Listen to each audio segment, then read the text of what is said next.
für mich ein Tanz. Deine Tochter, komm her, Salome, komm her. Du sollst einen Lohn haben, ich will den König belohnen. Ich will dir alles geben, was dein Herz begehrt. Was willst du haben? Hey!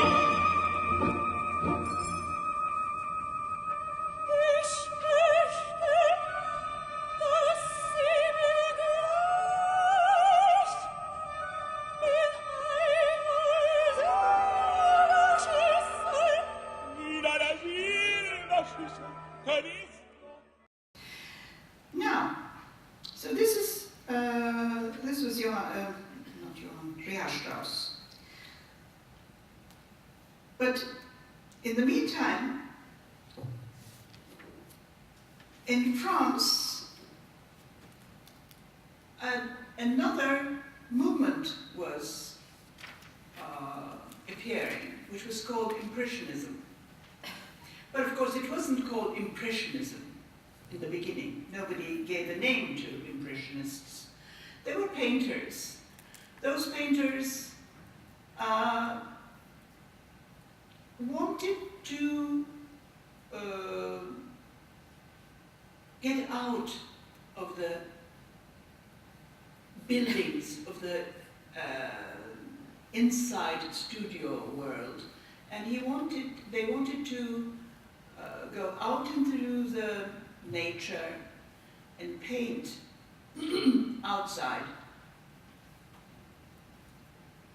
paint impressions from the nature, from the trees and the sea and the breeze and the sun and rain and snow, whatever, you know, the real world. They wanted to paint the real world, and they wanted to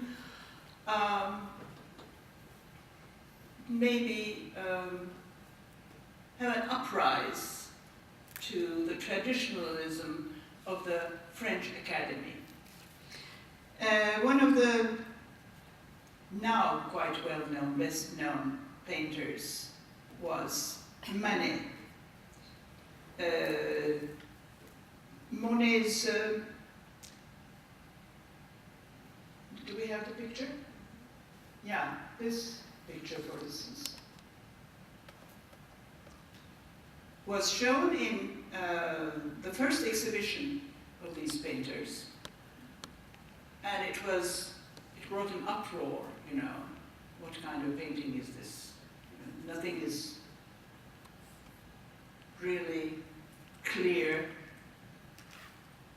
It's as if, you know, somebody just put the brush haphazardly. But it gave an impression. It gave an impression of a specific moment in life. Not only that, it's the kind of the light and the kind of shades that you see in this painting was very much imitated later on. Not, I shouldn't say imitated maybe, but found a kind of similarity in music. And this kind of music was best shown in Claude Debussy's music. Claude Debussy was born in 1862, and he died quite early in 1918. But his music and the Impressionist painters were of the same mind. Not, I mean, they didn't have a understanding maybe. They weren't really friends that wanted to have a revolution in art, in painting and music, but they sort of moved together. So maybe we will just have a look at this little documentary called Impressionism and Claude Debussy. It's a short documentary, and we'll have an idea what this kind of similarities and being under the influence of each other means.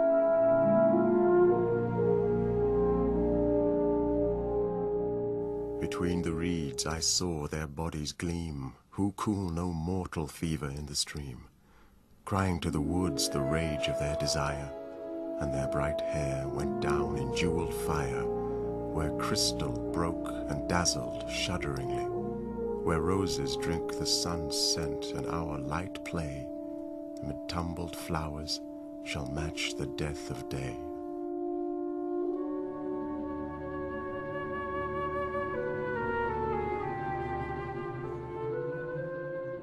The flute of Debussy's Faun is like a kind of magic carpet, taking us to new lands.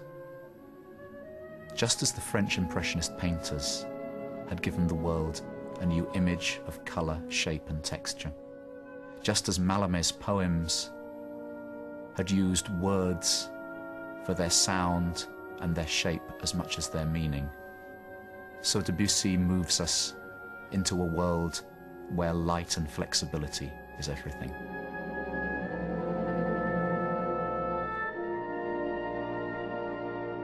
Whereas so much German and Austrian music had been to do with finding order and form and rules, Debussy was searching for a music and an art without feet.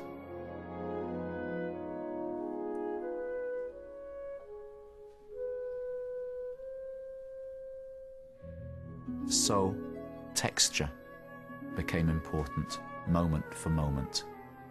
Form was a matter of what was heard.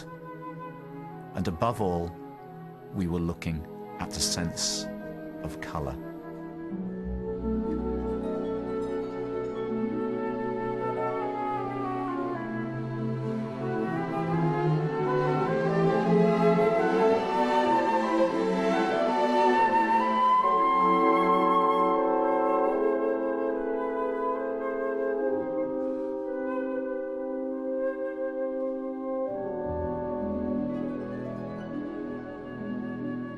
There's a danger when we talk about Impressionism of all kinds, that we think of something without bones, without muscles, entirely without form.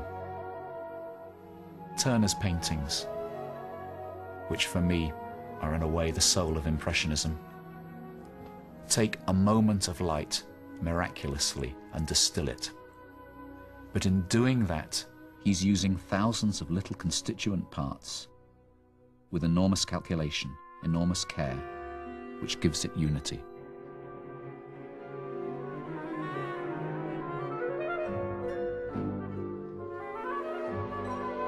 It's not only music that's reinvented, it's the whole palette of the orchestra.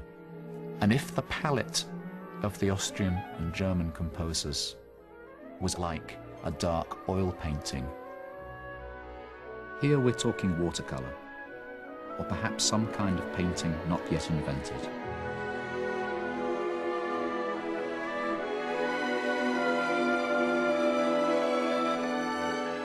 L'après-midi is so well known now, it's so much an icon of music and art that we tend to forget how new it sounded when it was written. Indeed, people at first thought they were hearing the orchestra tune up. The horns, which were so much a part of the German fixation with hunting and forests, are no longer a blanket which covers. They're somehow a sound which warms and heats and gives us reds and oranges rather than browns. The woodwinds are allowed to do different things.